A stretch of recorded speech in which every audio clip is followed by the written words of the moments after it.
Dear students, in my previous class, I have discussed about molecular mass, formula mass, and mole concept.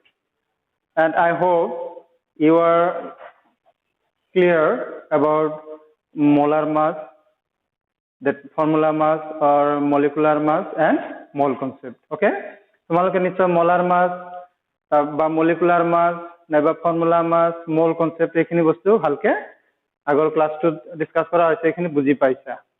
So আজি আমি discuss কৰিম শতকৰা সংযুতি, that means percentage composition, percentage composition।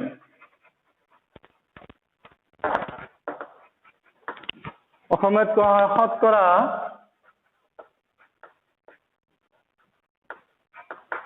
সংযুতি।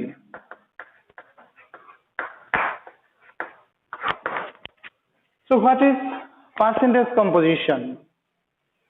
Percentage composition হল যে এটা কম্পাউণ্ডত যে মৌলবিলাক যে থাকে সেই ভৰ হিচাপে সেই মৌলবিলাকৰ শতকৰা পৰিমাণটোকেই কি বুলি কোৱা হয়, শতকৰা সংযুতি বুলি কোৱা হয়। That means the percentage of the element by mass present in the molecule of a compound is called mass percentage composition. That means we can say mass percent, এটা mass percent আমি কেনেকৈ ডিটাৰমাইন কৰিম, কোনো এটা কম্পাউণ্ডত কোনো এটা এলিমেন্টৰ mass percent আমি কেনেকৈ ডিটাৰমাইন কৰিম। So mass percent of an element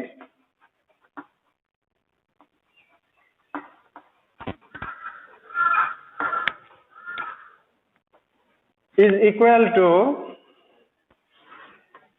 mass of the element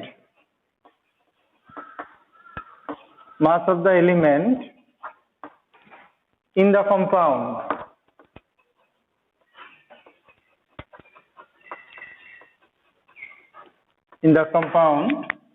divided by molecular mass or molar mass, we can say molar mass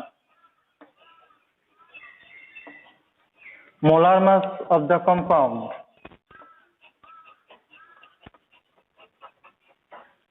into 100%. So it is the formula to calculate the mass percent of an element in a compound. এনেকে আমি এই formula use করি প্রত্যেকটো এলিমেন্টৰ যিকেইটা element present আছে কম্পাউণ্ডত প্ৰত্যেকটো এলিমেন্টৰ যেতিয়া আমি মাস per cent calculate কৰিম সেইটোকে কি বুলি কোৱা হ'ব, percentage composition of the compound. Clear হৈছে নে? তো অসমীয়াত ক'লে আমি এনেকে কম যে কোনো এটা মৌলৰ শতকৰা ভৰ হিচাপে শতকৰা পৰিমাণ সমান সমান হ'ব সেই যৌগটোত মৌলটোৰ ভৰ ডিভাইডেড বাই যৌগটোৰ মোলাৰ ভৰ into 100%।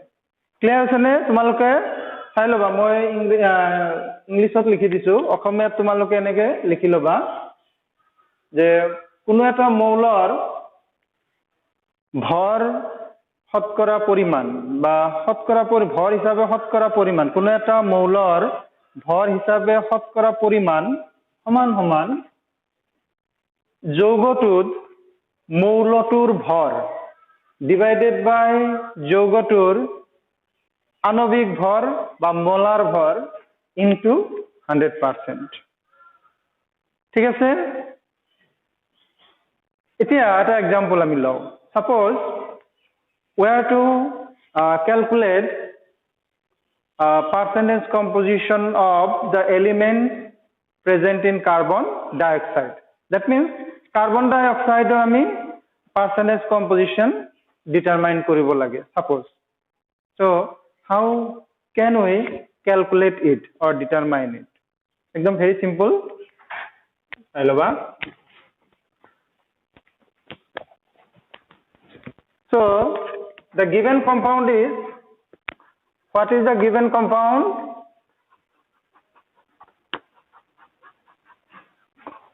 Compound is carbon dioxide. So at first, we have to find out the molar mass of carbon dioxide. So you know, carbon dioxide or molar mass kiman? So molar mass or molecular mass dilikaro, molar mass of CO2 is equal to 44 gram per mole. So there are how many elements present in carbon dioxide? Carbon dioxide at keita mole ase? Dutai mole ase. Eta hol carbon aru eta hol oxygen. Gotike ami carbon or mass percent ba bhor hisabe hotkara poriman uliabo lagibo aru oxygen or mass percent ami uliabo lagibo. Ei duta uliabo parile setuke ami ki boli kom mass percent percentage composition of carbon dioxide. Now, at first, suppose mass percent of carbon calculate for it. So now, mass percent of C, that means carbon, is equal to, that's why is a 44 gram carbon dioxide. A 44 gram carbon dioxide of carbon kiman gram ase? You know, carbon dioxide or the molecular mass I determine korisu. Actually, that's the carbon is 12 gram plus oxygen is 16 into 2 gram. So equal to about 12 plus 32 gram. So 44 grams. That means in 44 gram carbon dioxide, 12 gram carbon আছে আর 32 gram oxygen আছে. So therefore mass percent of carbon কি হবে 12 gram divided by 44 gram into 100%. কিমান হবে?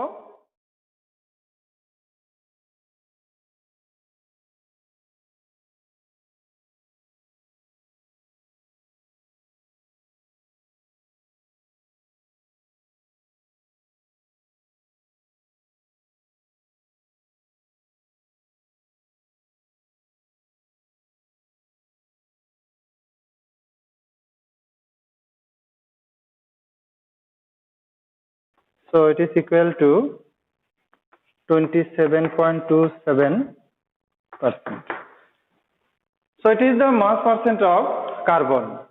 ঠিক আছে? It all carbon or mass percent. Similarly, mass percent of oxygen.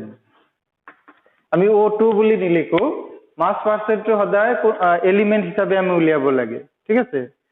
গতিকে mass percent আমি এলিমেন্ট হিসাবে লিখিম। আমি সেই কারণে আমি ইয়াতে কি লিখিম mass of O, not O2. ঠিক আছে?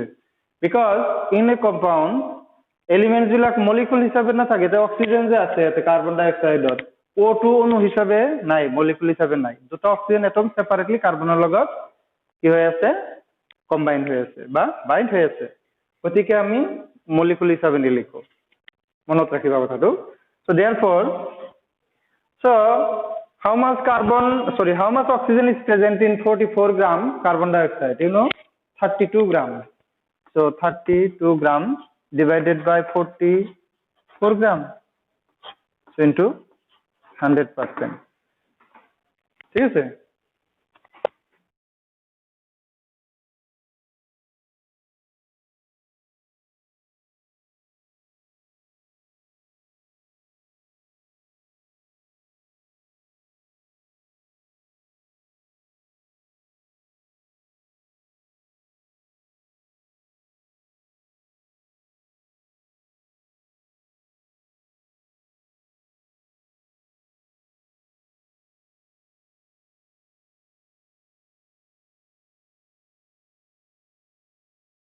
Ultimately আমি একটু কি লিখব পারিম 72.73%. That means total percent of all the elements total কিমান হ'ব লাগিব 100% হ'ব লাগিব।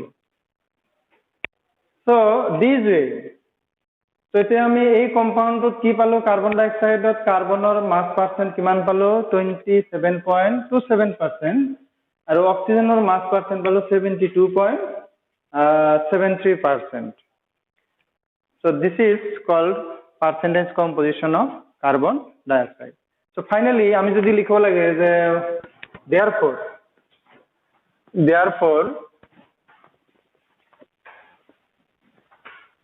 percentage composition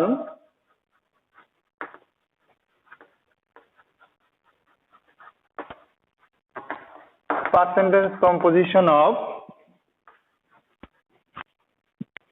carbon dioxide is carbon is equal to 27.27% and oxygen is equal to 72.73%. So this is called percentage composition of carbon dioxide. ঠিক আছে, তো তোমালোকে so টেক্সটবুকৰ এক্সাৰসাইজৰ 1.2 এটো তোমালোকৰ পাৰ্চেন্টেজ কম্পোজিশন উলিয়াব দিছে কম্পাউণ্ড এটাৰ, এটো তোমালোকৰ হোমৱৰ্ক থাকিল, এটো কৰি মোক দেখুৱাবা, মেছেজ কৰি দি দেখুৱাবা। Now I will discuss empirical formula and molecular formula.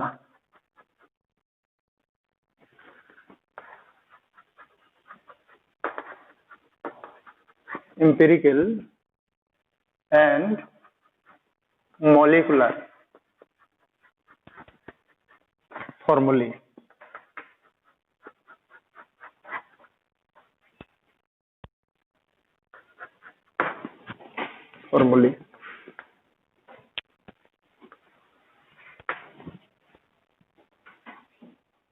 অসমীয়াত কোৱা হয়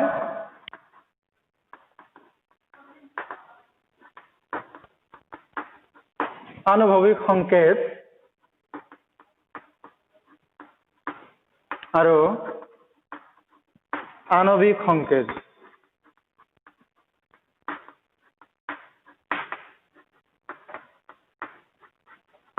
আণৱিক সংকেত, আনুভৱিক সংকেত আৰু আণৱিক সংকেত। এতিয়া আনুভৱিক সংকেত মানে কি? That means empirical formula. What is empirical formula?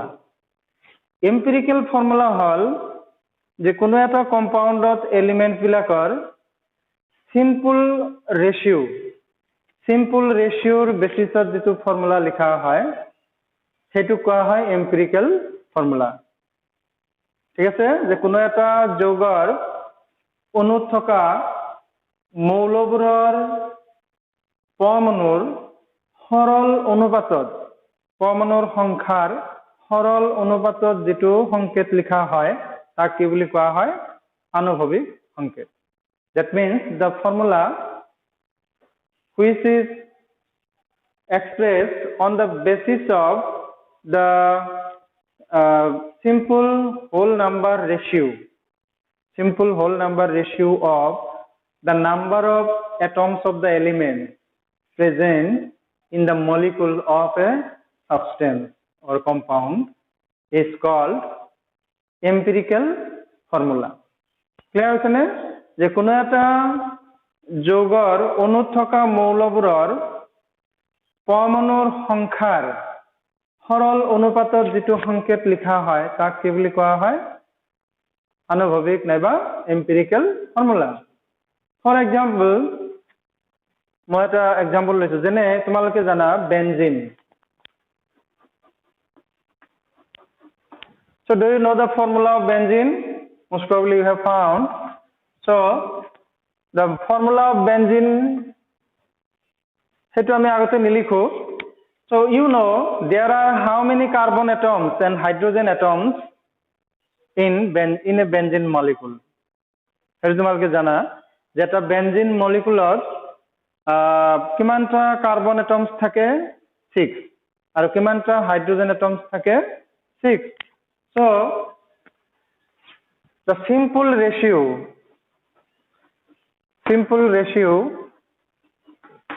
that means সৰল অনুপাত যেটো a simple ratio of carbon and hydrogen কিমান হ'ব অৰ্থাৎ কাৰ্বন আৰু হাইড্ৰোজেনৰ সৰল অনুপাত actually সংখ্যাৰ সৰল অনুপাত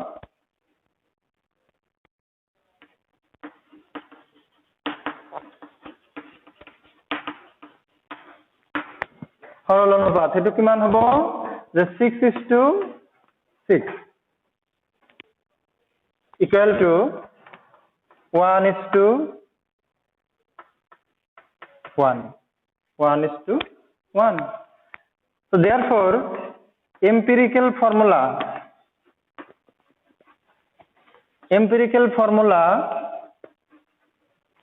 of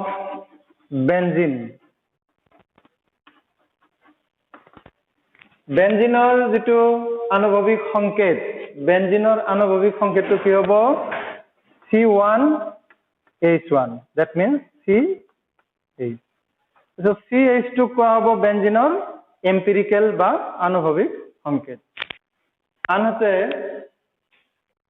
এতিয়া আমি আহো মলিকুলাৰ ফৰ্মুলা লৈ what is called molecular formula যে কোনো এটা কম্পাউণ্ডৰ কোনো এটা থকা মৌলবোৰৰ পৰমাণুৰ প্ৰকৃত সংখ্যাৰ অনুপাতত যেটো সংকেত লিখা হয় বা অনুপাতৰ ওপৰত ভিত্তি কৰি যেটো সংকেত লিখা হয় তাক কি বুলি কোৱা হয় আণৱিক সংকেত ঠিক আছে that means the formula which is expressed on the basis of the actual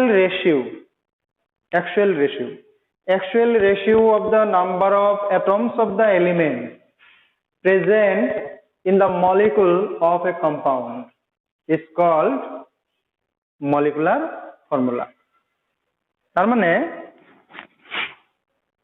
clear হৈছে কথাটো যে কোনো এটা যৌগৰ এটা অণুত যি এলিমেন্ট থাকিব সেই এলিমেন্ট বিলাকৰ এটমছৰ নাম্বাৰৰ যেটো একচুৱেল অনুপাতৰ ভিত্তিত বা বেসিছত যেটো সংকেত লিখা হ'ব হেতু কি বুলি কোৱা হ'ব মলিকুলাৰ ফৰ্মুলা বা আণৱিক সংকেত যেনে বেঞ্জিনৰ কথা লৈ আহো আকৌ so actual ratio of carbon and hydrogen in benzene is equal to 6:6 so therefore molecular formula of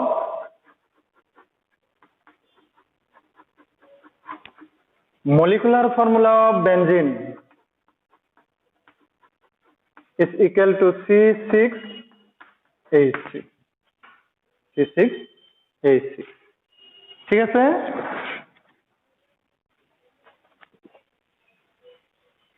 so this way we can write the empirical formula and molecular formula of a compound that means যিকোনো যৌগৰ আমি কি লিখিব পাৰো আণৱিক সংকেত আৰু আণৱিক সংকেত এনেকে লিখিব পাৰো ক্লিয়াৰ হৈছে নে সিম্পলি মনত ৰাখিবা আণৱিক সংকেত বা এম্পিৰিকেল ফৰ্মুলাটো লিখা হয় on the basis of simple ratio of the number of atoms of the elements present in the molecule of a compound হয় নহয় যে কোনো এটা যৌগৰ অণু এটা থকা মৌলবোৰৰ পৰমাণুৰ সংখ্যাৰ সৰল অনুপাতৰ ভিত্তিত যেটো সংকেত লিখা হয় তাক কি বুলি কোৱা হয় আণৱিক সংকেত আনহাতে মলিকুলাৰ ফৰ্মুলাটো হল যে প্ৰকৃত সংখ্যাৰ ভিত্তিত মৌলবোৰৰ পৰমাণুৰ প্ৰকৃত সংখ্যাৰ একচুৱেল মানে প্ৰকৃত সংখ্যাৰ ভিত্তিত যেটো সংকেত লিখা হয় তাক কোৱা হয়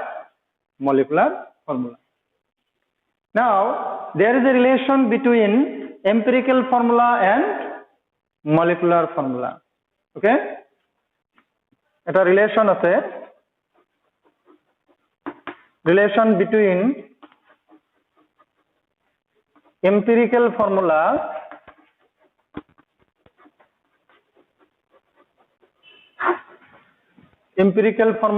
and molecular formula.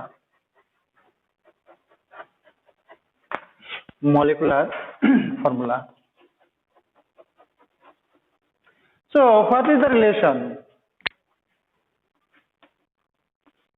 Relation to all molecular formula is equal to any molecular formula of any compound, that means is equal to empirical formula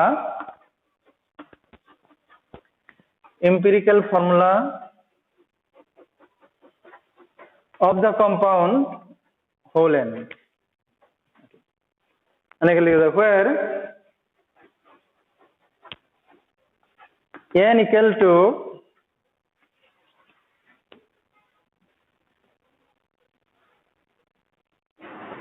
molecular mass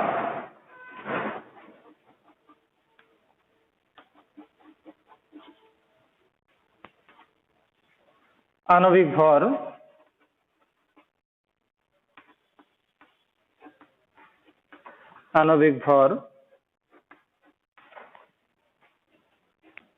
divided by formula mass,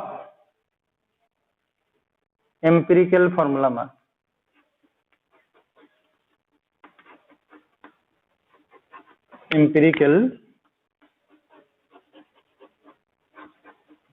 mass. এটু কোৱা হয় আনুভৱিক সংকেত ভৰ।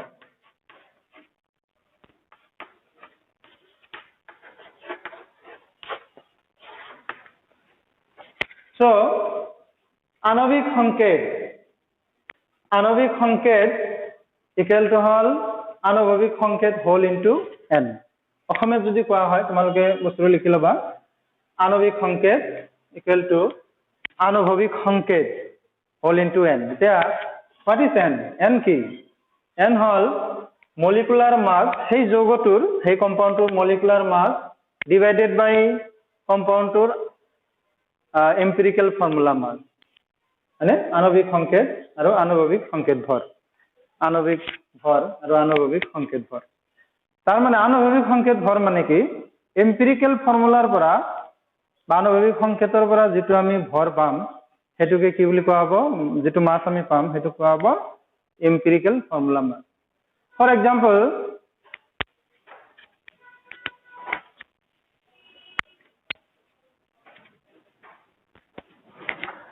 Example বেনজিনৰ ক্ষেত্ৰত আহো আকৌ আমি। For example again we recall benzene. Okay, so in benzene you know empirical formula benzene or ki asil empirical formula C। so empirical formula mass ki hobo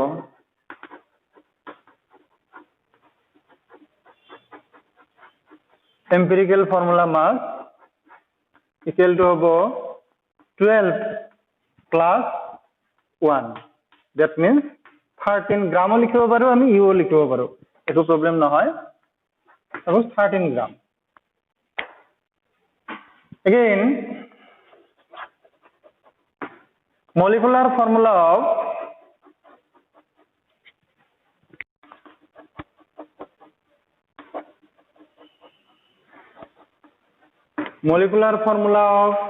benzene or molecular formula equal to আমি তো benzene লিখে লৈছো equal to C6H6। so molecular mass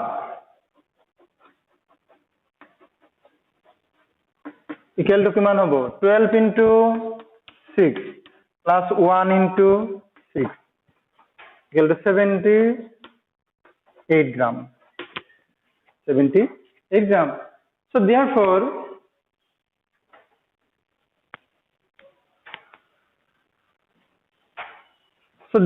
n equal to what? N equal to 78 gram divided by 13 gram, that means 6. N equal to 6. That means in case of benzene, molecular formula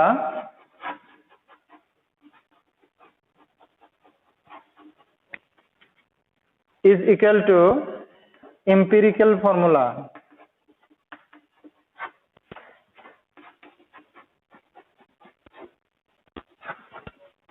whole into 6. है ना? The molecular formula আমি এটা empirical formula কি CH, that means CH whole 6 তার মানে আমি এটা লিখে লিখব পারো C6H। এনেকে আমি empirical formula আমি যদি গম পাও, if we know empirical formula and if we know the molecular mass or molar mass of the compound, then easily we can determine the molecular formula. মানে যদি আমি empirical formula জানো আৰু molar mass টো জানো বা molecular mass টো আমি জানো, তেতিয়াহলে আমি আণবিক সংকেত বা molecular formula easily আমি লিখিব পাৰিম। So clear হৈছে নে? So this way we can determine empirical formula, and from the empirical formula we can determine molecular formula. ঠিক আছে? এটাই যে মই কলো empirical formula আমি কেনেকে ডিটারমাইন কৰিম। এই যে অলপ আগতে মই কৈছিলো পাৰ্সেন্টেজ কম্পোজিশন, যিকোনো কম্পাউন্ড এটাৰ পার্সেন্টেজ কম্পোজিশনটো যদি আমি জানো, then we can determine empirical formula. আৰু empirical formulaৰ পৰা আমি ডিটাৰমাইন কৰিব পাৰো molecular formula. ঠিক আছে? So now I will discuss how to determine or how to calculate empirical formula and molecular formula. ঠিক আছে? So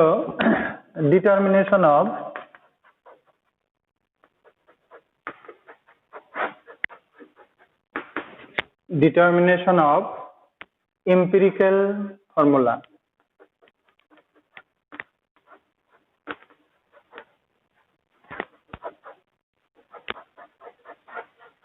Empirical formula from percentage composition. Percentage composition.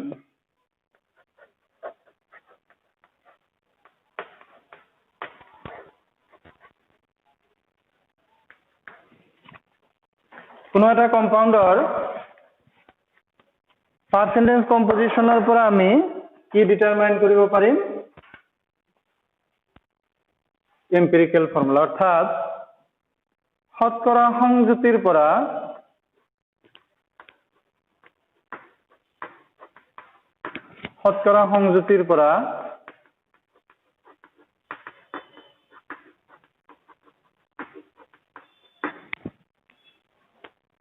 আণৱিক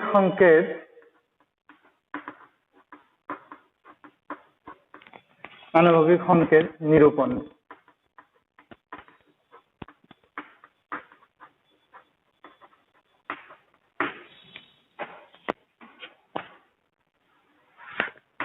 কেনেকে আমি নিৰূপণ কৰিব পাৰো?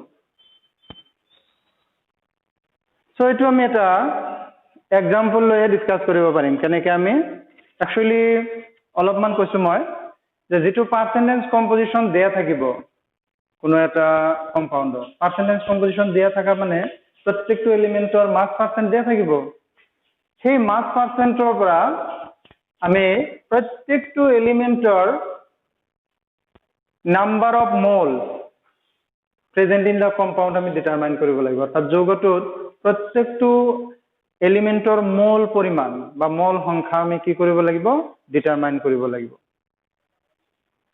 তাৰপিছত প্ৰত্যেকটো এলিমেন্টৰ মোল এমাউন্টৰ সিম্পল ৰেশিও উলিয়াব লাগিব আৰু সেই সিম্পল ৰেশিওৰ পৰা আমি কি লিখিব লাগিব এম্পিৰিকেল ফৰ্মুলা। ক্লিয়াৰ হৈছে নে?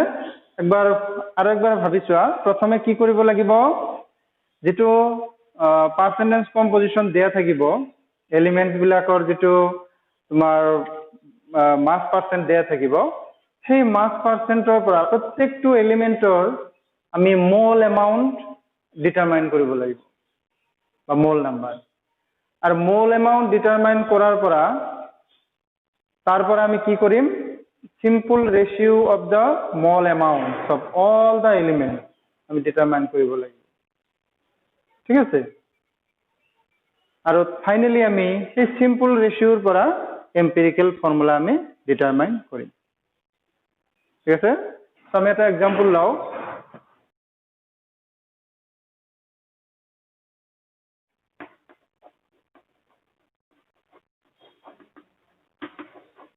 বিশ্লেষণ কৰি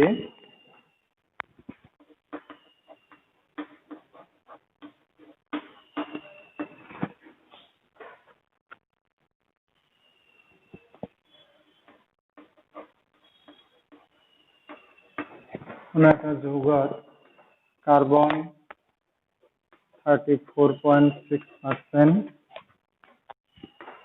হাইড্ৰোজেন 3.85% আৰু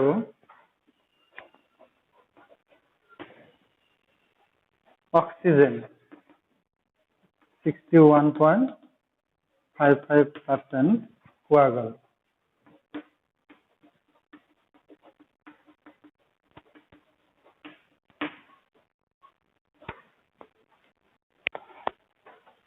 যৌগটোৰ আণৱিক সংকেত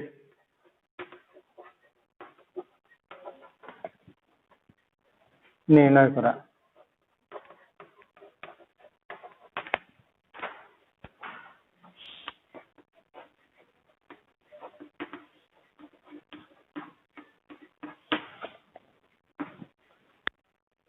এক্সাম্পলটো ভালকে চাই লোৱা। সো এক্সাম্পলটোত কাৰ্বন হাইড্ৰোজেন আৰু অক্সিজেনৰ মাস পাৰ্সেন্ট দিয়া আছে। তাৰ মানে কম্পাউন্ডটোত কি এলিমেন্ট আছে কাৰ্বন আছে হাইড্ৰোজেন আছে আৰু অক্সিজেন আছে আৰু প্ৰত্যেকটো এলিমেন্টৰ মাস পাৰ্সেন্ট দিয়া আছে। এতিয়া আমি সেই কম্পাউন্ডটোৰ এম্পিৰিকেল ফৰ্মুলা কি হ'ব সেইটো আমি ডিটাৰমাইন কৰিব লাগে। ঠিক আছে?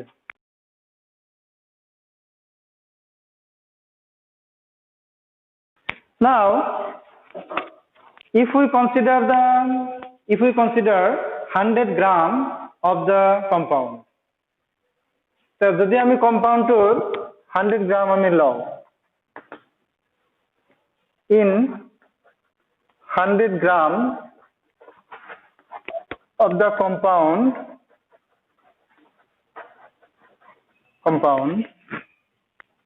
mass of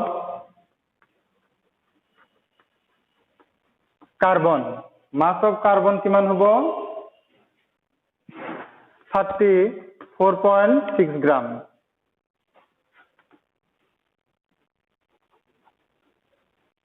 mass of hydrogen 3.85 gram and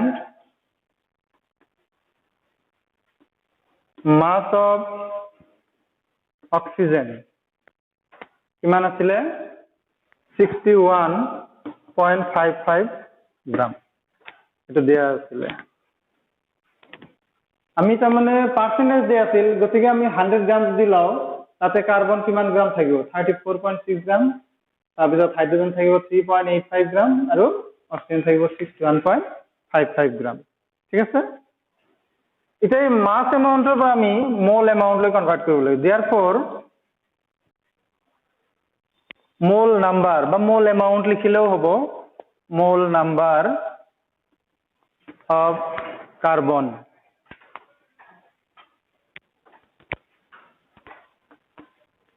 মই তোমালোকক আগৰ ক্লাছত কৈছিলো যে মল নাম্বাৰ মানে গিভেন মাছ ডিভাইডেড বাই মোলাৰ মাছ গতিকে গিভেন মাছ কিমান 34.6 ডিভাইডেড বাই কাৰ্বনৰ মোলাৰ মাছ কিমান 12 ইয়াতে এটম হিচাপে আছে 12 ঠিক আছে so equal to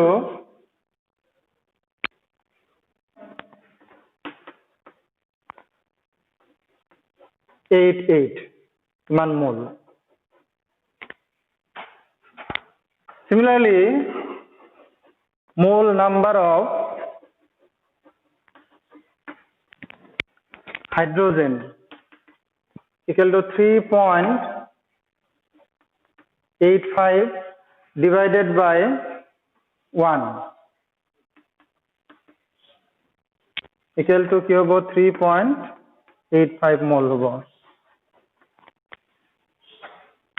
Similarly, mole number of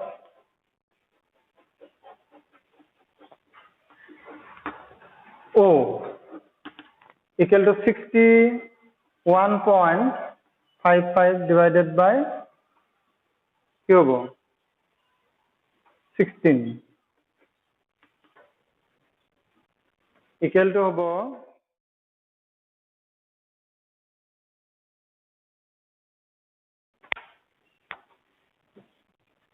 So আমি মাস অ্যামাউন্টৰ বা এবাৰ কাৰ্বন হাইড্ৰোজেন আৰু অক্সিজেন তিনিওটাৰ আমি কি পাই গলো মোল অ্যামাউন্ট পাই গলো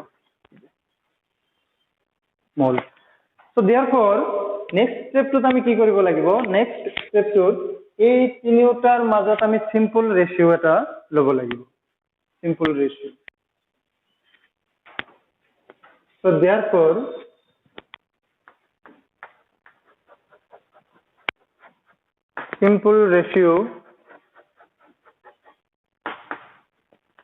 simple ratio among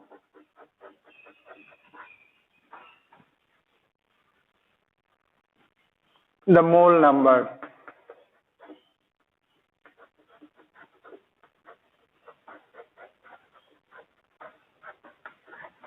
of C, H and O equal to কি হবো 2.88 is to 3.85 to 3.85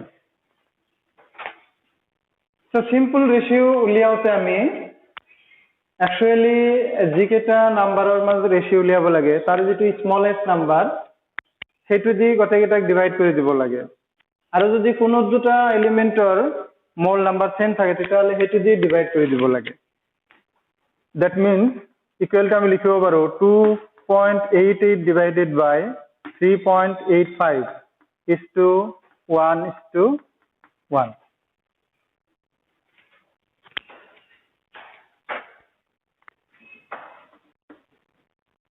এটা তোমালোকে কৰি চাবা এটা equal to 3/4 approximately is 1 is to 1 তো কৰি চাবা তোমালোকে divide two or equal to আমি লিখিব পাৰো 3 is to 4 is to 4 so carbon hydrogen আৰু অক্সিজেনৰ মোল নাম্বাৰৰ যেটো সিম্পল ৰেশিও এটো কি হ'ব 3 is to 4 is to 4 গতিকে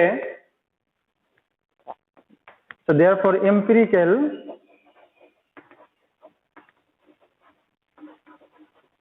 formula of the compound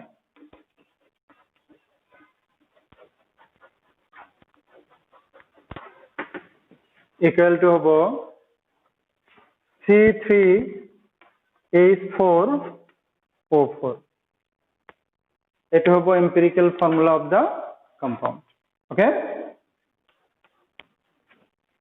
so this way we can determine empirical formula from percentage composition of a compound so exercise তোমালোকৰ এনেকুৱা problems আছে numericals আছে যত তোমালোকে percentage composition দিয়া থাকিব তোমালোকৰ তাৰ পৰা empirical formula উলিয়াব লাগে সেইটো হল এক্সাৰসাইজৰ 1.3 most probably এটো চাই লবা ইয়াতে তোমালোকক এম্পিৰিকেল ফৰ্মুলা উলিয়াব দিছে এটো তোমালোকে ট্ৰাই কৰিবা পাৰা নাই চাবা ঠিক আছে আৰু টেক্সট বুকতো তোমালোকৰ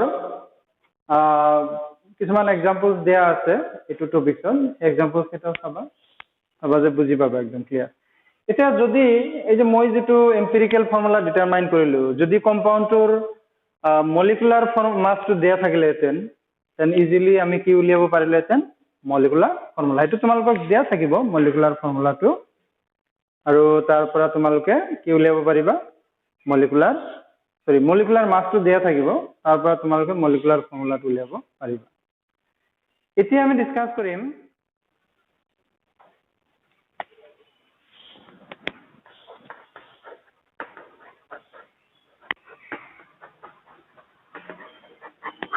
stoichiometry and stoichiometric calculation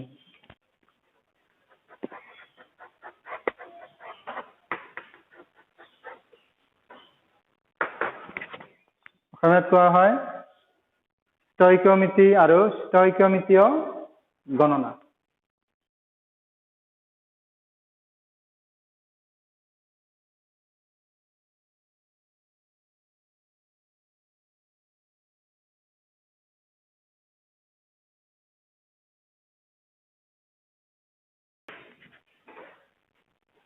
so নতুন শব্দ এটা তোমালোকে শুনা পাইছে আজি stoichiometry actually stoichiometry মানে কি stoichiometry মানে হল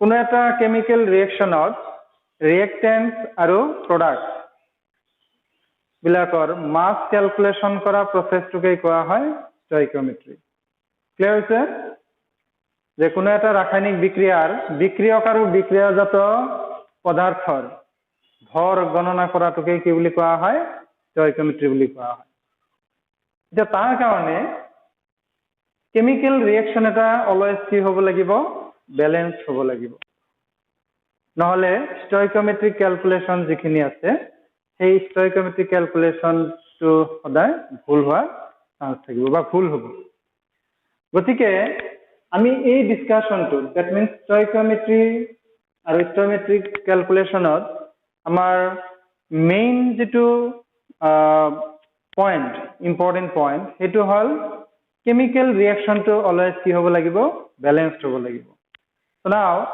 how to balance chemical reaction high school section তোমালোকে most probably পাইছা অলপ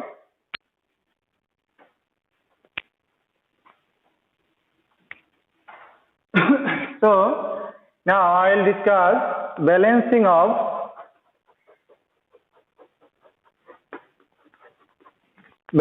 of chemical equation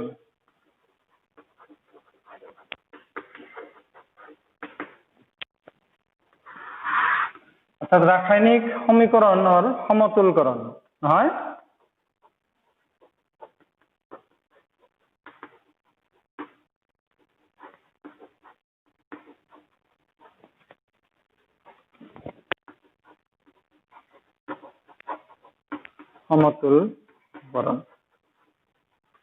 সমতুলকরণ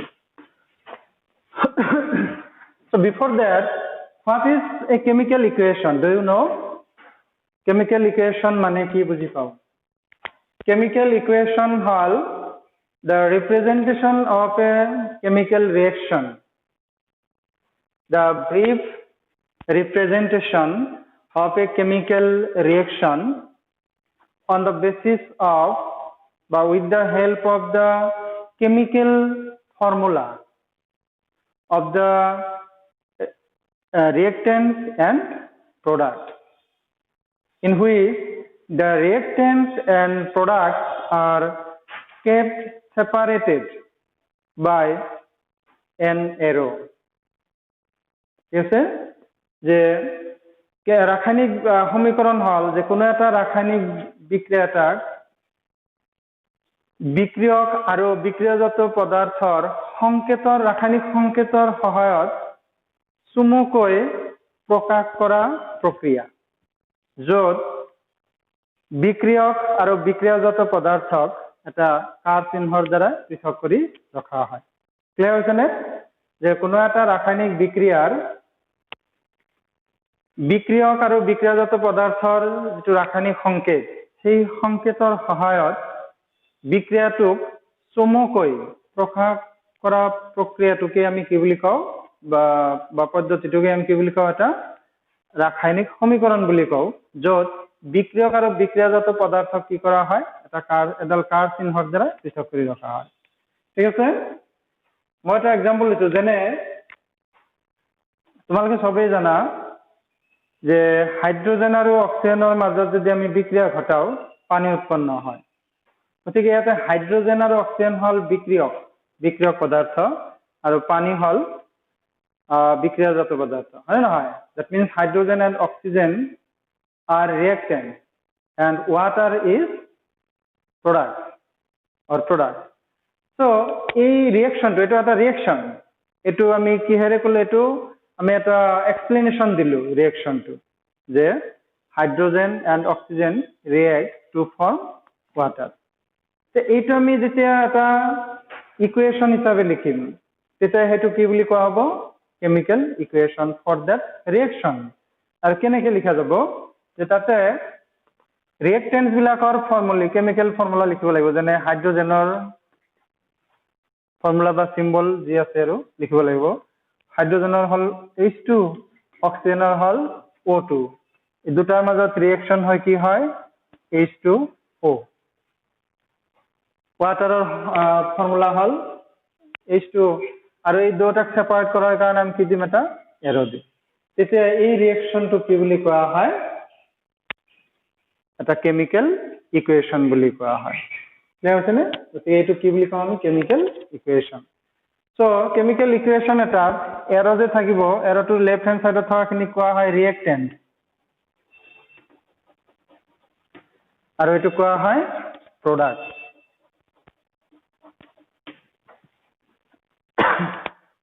ঠিক আছে, ঠিক তেনেকে তোমালোকে জানা কপাৰ সালফেট যে আছে, তাৰ সলিউশনত যদি আমি জিংক মেটেল এড কৰি দিও, তেতিয়াহ'লে কি হয়, জিংক সালফেট হয় প্লাস কপাৰ পটাছ। সো এটা এটা ৰিঅ্যাকশন, ইয়াতে এইখিনি কি বুলি কোৱা হ'ব, ৰিঅ্যাক্টেন্স বুলি কোৱা হ'ব, ইয়াক কোৱা হ'ব প্ৰডাক্ট। গতিকে এই যে ৰিঅ্যাকশনটো যে আমি লিখিলো এটা ৰিঅ্যাক্টেন্স আৰু প্ৰডাক্ট বিলাকৰ সিম্বলৰ সহায়ত, তেতিয়া এইটোকে কি বুলি কোৱা হয়, এটা chemical equation. So chemical equation এটা বেলেন্স হ'ব লাগিব সদায়। যেনে মই ওপৰ ৰিঅ্যাকশনটো যে লিখিছো, এইটো বেলেন্স কৰা নাই, হয় নহয়? বেলেন্স কৰিব লাগিব, আদাৰৱাইজ সেই ইকুৱেশ্যনটো আমি কি বুলি নকওঁ, মানে কমপ্লিট ৰিঅ্যাকশন, মানে মিনিংফুল নহল ইকুৱেশ্যনটো। তাৰোপৰি প্ৰত্যেকটো ৰিঅ্যাক্টেন্সৰ ফিজিক্যাল ষ্টেট আমি লিখিব লাগে। যেনে এইটো ইকুৱেশ্যনত চোৱা, মই কি লিখি দিছো, AQ, বা ইয়াতে S লিখিছো, AQS। ইয়াতে AQ মানে একুৱাস সলিউশন, জলীয় দ্ৰৱ, S মানে হল কঠিন অৱস্থা, বুজি পাইছা? গতিকে সেই ফিজিক্যাল ষ্টেট বা ভৌতিক অৱস্থা লিখি নিদিলেও সেই কেমিকেল ইকুৱেশ্যনটোৰ যিটো তাৎপৰ্য, সেইটো আমি ভালকে ধৰিব নোৱাৰো। that means ইকুৱেশ্যনটো কি নহয়, সিগনিফিকেন্ট নহয়, নাইবা তাৎপৰ্যপূৰ্ণ নহয়। গতিকে এই ইকুৱেশ্যনটো আমি সিগনিফিকেন্ট কৰিবৰ কাৰণে প্ৰথমে আমি এইটো বেলেন্স কৰিব লাগিব। তাৰপিছত এইবিলাকৰ ফিজিক্যাল ষ্টেট লিখি দিব লাগিব। that means G for gaseous state, এইটো আমি L for লিকুইড স্টেট, তৰল অৱস্থাৰ কাৰণে লিখা হয়। ঠিক আছে, আকৌ so how can we make a chemical equation significant or meaningful? কেনেকে আমি বনাব পাৰো? তাতে কেইবাটাও প্ৰক্ৰিয়া এটা হ'ল যে ফিজিকেল ষ্টেট আমি লিখিব লাগিব গেছৰ ষ্টেটৰ কাৰণে জি লিকুইড ষ্টেটৰ কাৰণে এল আৰু সলিডৰ কাৰণে এছ আৰু একুৱাছ সলিউশন হলে জলীয় দ্ৰৱ হলে একিউ লিখিব লাগিব ঠিক আছে আকৌ ইকুৱেশনটো বেলেন্সড হ'ব লাগিব তো বেলেন্সড হোৱাৰ মিনিংটো হ'ল বা সমতুল হ'ব লাগিব হেতুৰ মিনিংটো হ'ল যে এৰো চিহ্নটো যে থাকিব তাৰ বাওফালে আৰু সোফালে লেফট হ্যান্ড সাইড আৰু ৰাইট হ্যান্ড সাইডত প্ৰত্যেকটো এলিমেন্টৰ এটমৰ নাম্বাৰ ইকুৱেল হ'ব লাগিব তেতিয়া হেতু কি বুলি কোৱা হ'ব বেলেন্স ইকুৱেশন সো বেলেন্স কেনেকৈ কৰা হয় হেতু মই পিছত কৈ আছো সো হেতু এটা পয়েন্ট তাৰোপৰি কোনো এটা ৰিয়েকশনত যদি কোনো কন্ডিশন এপ্লাই কৰা হৈছে কোনো শর্ত প্রয়োগ করা হয়েছে তাপ নাইবা উষ্ণতার কিবা শর্ত প্রয়োগ করা হয়েছে নাইবা কোনো ক্যাটালিস্ট প্রয়োগ করা হয়েছে ক্যাটালিস্ট মানে অনুঘটক প্রয়োগ করা হয়েছে তেতিয়াহ'লে সেই গোটেই কন্ডিশনখিনি সেই ৰিয়েকশনটোৰ যেটো ইকুৱেশনটোৰ যে এৰো চিহ্ন থাকিব তাৰ ওপৰত নাইবা তলত লিখি দিব লাগে যেনে নাইট্ৰজেন আৰু হাইড্ৰোজেনৰ মাজত ৰিয়েকশন হলে কি হয় এমোনিয়া হয় সো এটো এটা ইকুৱেশন হৈছে যদিও এটো সিগনিফিকেন্ট হোৱা নাই কাৰণ বেলেন্সিং হোৱা নাই তাৰপিছত ফিজিক্যাল ষ্টেট লিখা নাই ৰিয়েকশনটোত কিবা কন্ডিশন প্ৰয়োগ হৈছে না নাই হেইকো লিখা নাই এতিয়া আমি এটো সিগনিফিকেন্ট কেনেকৈ কৰিম তো প্ৰথমে আমি ফিজিক্যাল ষ্টেট লিখিব লাগিব ফিজিক্যাল ষ্টেট লিখি দিলো তাৰপিছত আমি ব্যালেন্স কৰিব লাগিব তো ব্যালেন্স কৰিব লাগিলে ইয়াতে 3 দিব লাগিব ইয়াতে 2 দিব লাগিব সো এতিয়া নাইট্ৰজেন দুটা আছে ইয়াতে নাইট্ৰজেনৰ এটম দুটা ইয়াতে হাইড্ৰোজেন 6টা হল ইয়াতে হাইড্ৰোজেন 6 হল সো ব্যালেন্স হৈ গল এতিয়া এই ৰিয়েকশনটো তোমালোকে জানা বা পিছত গম পাবা এই ৰিয়েকশনটো তাপ প্ৰয়োগ কৰা হয় প্ৰায় 200 atm প্ৰেসাৰ বা তাপ প্ৰয়োগ কৰিব লাগে আৰু almost 750 ডিগ্ৰী সেলসিয়াস টেম্পাৰেচাৰ আমি এটো এপ্লাই কৰিব লাগে আৰু ক্যাটালিস্ট হিচাপে আইৰন পাউডাৰ ইউজ কৰিব লাগে গতে গোটেইখিনি কন্ডিশন আমি ইয়াতে লিখি দিব লাগিব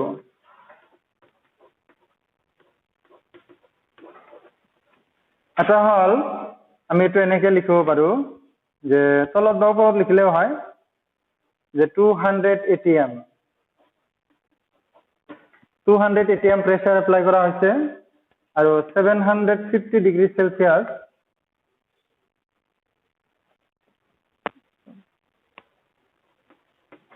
ইমান কেলভিন টেম্পারেচার এপ্লাই করা হয়েছে আর এটো আয়রন পাউডার ক্যাটালিস্ট হিসাবে ইউজ করা হয় আর তার লগতে তোমালোকে পিছত গম পাবা প্রমোটার হিসাবে molybdenum দেয়া হয় সামান্য পরিমাণে molybdenum আয়ৰনৰ লগত মিক্স কৰি দিয়া হয় but here iron is the catalyst molybdenum to আয়রনক হেল্প কৰাৰ কাৰণে ইউজ কৰা হয় সেই কাৰণে molybdenumক কোৱা হয় প্ৰমোটাৰ কিন্তু ক্যাটালিস্ট হল আয়ৰন গতিকে গোটেইখিনি শৰ্ত যেতিয়া বা কন্ডিশনখিনি আমি এৰোটোত লিখি দিও তেতিয়া এই গোটেই ৰিয়েকশনটোৰ বিষয়ে আমি ইকুৱেশনটোৰ পৰাই গম পাই যাও যেনে ইকুৱেশনটো চোৱাৰ লগে লগে আমি ক'ব পাৰো যে নাইট্ৰজেন হাইড্ৰোজেন বা ammonia these are all gases আৰু ৰিয়েকশনটো 200 atm প্ৰেসাৰত ঘটোৱা হৈছে 750 কেলভিন টেম্পাৰেচাৰত ঘটোৱা হৈছে আৰু আয়ৰন ক্যাটালিস্ট হিচাপে দিয়া হৈছে ঠিক আছে সো এনেকৈ লিখাৰ পিছত আমি সেই ইকুৱেশনটো কি বুলি ক'ব পাৰো সিগনিফিকেন্ট